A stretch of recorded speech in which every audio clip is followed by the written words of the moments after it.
Muy buenas tardes, ya son las 2 de la tarde y ya estamos en Noticias Sin Límite. En este martes 19, pareciera que hay una nueva conquista y que se utilizan todos los medios para llevarla a cabo. Nos quieren cada vez ver más lejos de nuestras raíces primero de nuestra raíz de pueblo ancestral, y ahora de las épocas más cercanas también hay que deslindarse, y así se dio por terminado nuestro origen en América, y ahora las luchas de independencia, de reforma y de revolución llegan a su fin, porque así lo requieren nuestros nuevos héroes, sí, quienes nos gobiernan, los democratizadores y reformistas. Y en medio de esta nueva estirpe, que no ve ni siente lo que pasa a su alrededor, no se dio cuenta que en el Zócalo se manifestaron miles de simpatizantes de la defensa del petróleo, quienes encabezadas por Cuauhtémoc Cárdenas, para rechazar la apertura de la industria petrolera a la inversión privada y exigir una consulta ciudadana sobre la reforma energética del presidente Enrique Peña Nieto. Sí, así las cosas. No se percatan de la extorsión a los alcaldes, que ahora sabemos hay también otra forma de extorsión, pero no se le llama crimen ni delincuencia organizada a lo que se hace por parte de diputados. Puede llamarse infamia de los legisladores que exigen el diezmo a los alcaldes, beneficiados con recursos, entre comillas, presupuestales que ellos aprueban. Siendo un botón de muestra el mero coordinador del PAN en la Cámara de Diputados, Luis Alberto Villarreal. Sí, así los nuevos líderes de nuestro país, y así podríamos seguir con los ejemplos básicos del estado de Michoacán, a los que se refieren las autoridades como un Michoacán a su muy particular gusto, y cuando en aquella tierra se manifiesta la otra realidad, pues solo les queda el hablar de nuevo y pagar propaganda para que sus voces sean más creíbles que los propios hechos que se suscitan en las partes de nuestra república. Por eso, hoy en Noticias Sin Límite abordaremos dos temas. El primero es relacionado con aquello que hace muy poco fue destruido por la propaganda de los gobernantes de aquellos tiempos. Nos decían, aguas con el cambio climático, decían las organizaciones no gubernamentales. Ya basta de utilizar tanto petróleo, decían otros, y también ya basta de talar tantos árboles, de contaminar tanto las aguas, la tierra y el aire, y aquí están ya las consecuencias.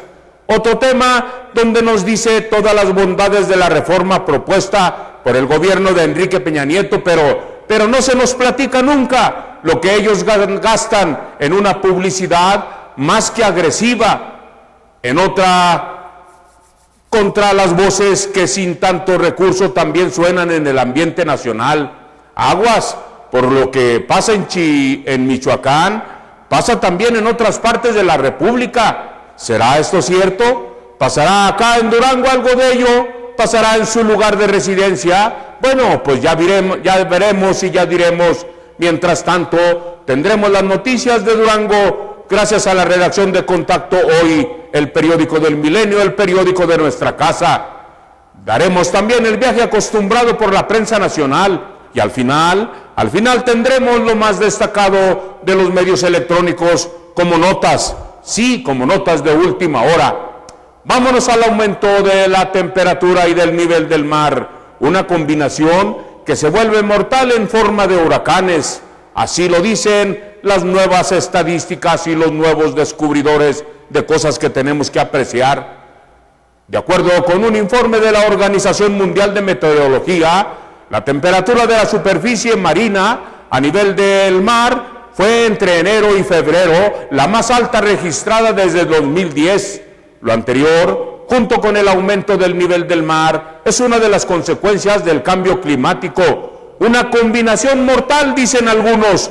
Esto favorece que se produzcan tormentas y marejadas de una intensidad tal que ningún país está en condiciones de protegerse. Si las autoridades hubieran emitido una advertencia de tsunami en lugar de una de tifón, más personas habrían sobrevivido, dijo el alcalde de la localidad de Tacoblan, devastada por el tifón Haiyan, a la prensa.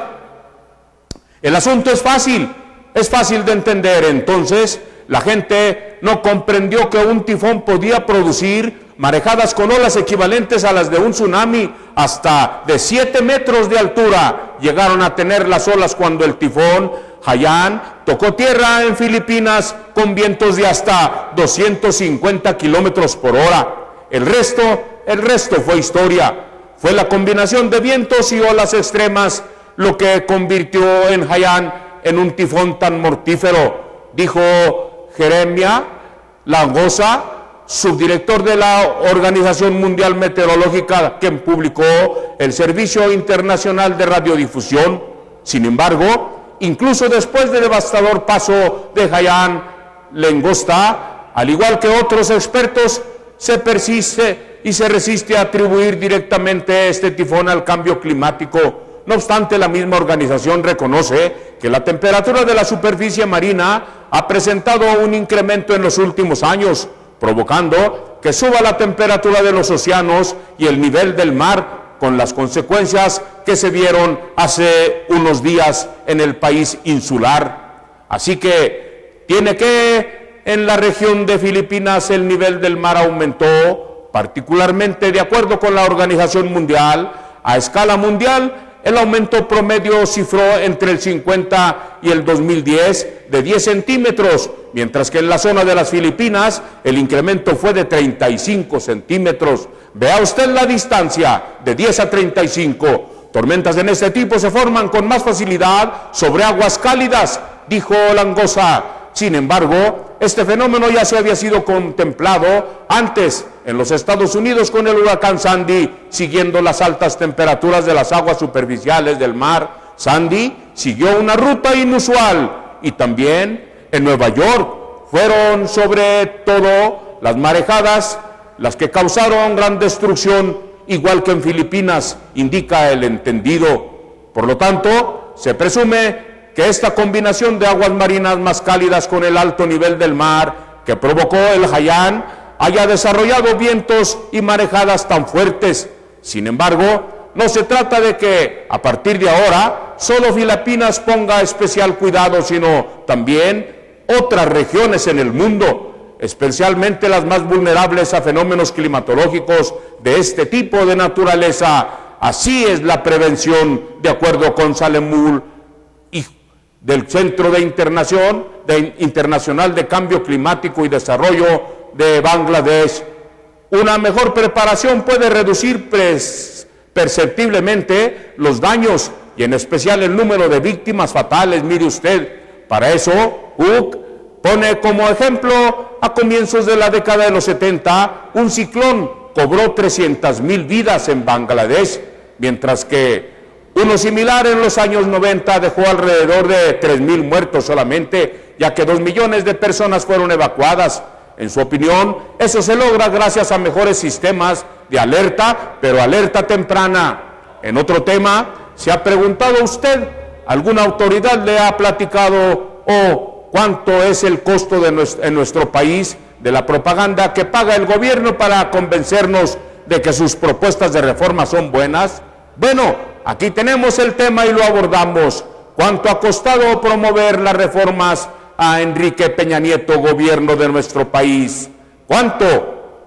Mire, en este entorno de costo y beneficios, cuando las campañas publicitarias del actual gobierno federal, que han sido destinadas para promover sus reformas energética y educativa, alcanzan ya el 25% del total del gasto en publicidad del gobierno federal, el 25%. El gobierno federal ha gastado al menos 186 millones de pesos en campañas para promover y convencer a la población de la reforma educativa y energética, solamente estas dos que impulsa Enrique Peña Nieto. Ese monto equivale a más del 25% del gasto publicitario que el gobierno ha ejercido durante el primer semestre del 2013, cuyo monto asciende ya a los 698 millones de pesos, de acuerdo con el informe presentado por la semana pasada por las organizaciones Fundar y Artículo 19, entre otras. Con estos recursos se levantaron estudios de opinión y creatividad publicitaria. Se produjeron spot con la empresa Dimitz Contents, propiedad de Pedro Torres, productor de, sí, le atinó usted, de la empresa Televisa, y se compraron espacios en radio, en televisión e inserciones también en medios escritos, en digitales de todo el país. Las secretarías de Educación Pública, la de Energía, la de Pemex y la Comisión Federal de Electricidad han sido las responsables de colocar las reformas entre la opinión pública, de acuerdo con facturas, contratos y sus estrategias anuales de comunicación social obtenidos a través de la Ley Federal de Transparencia.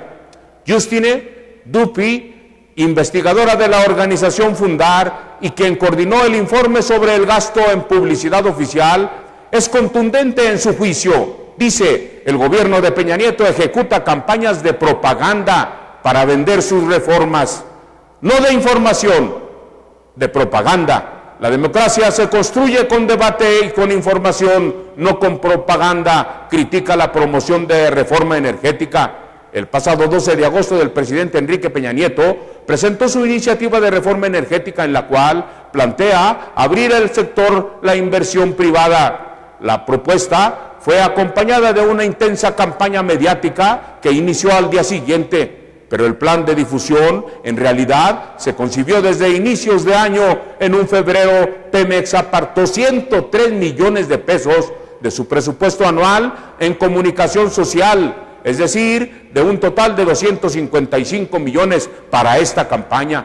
Por su parte, la Secretaría de Energía comprometió 1.500.000 pesos para la Comisión Federal de Electricidad. No contempló la reforma en su estrategia de comunicación. Acabó aportando recursos. Esto significa que al menos 105 millones de pesos han usado para promover la reforma energética. Así usted podrá estar enterado de todo lo que se nos hace para tratar de convencernos como buenos ciudadanos de lo que hace nuestro gobierno. Con esta nota vamos a un espacio contacto hoy y regresamos con las notas de Durango.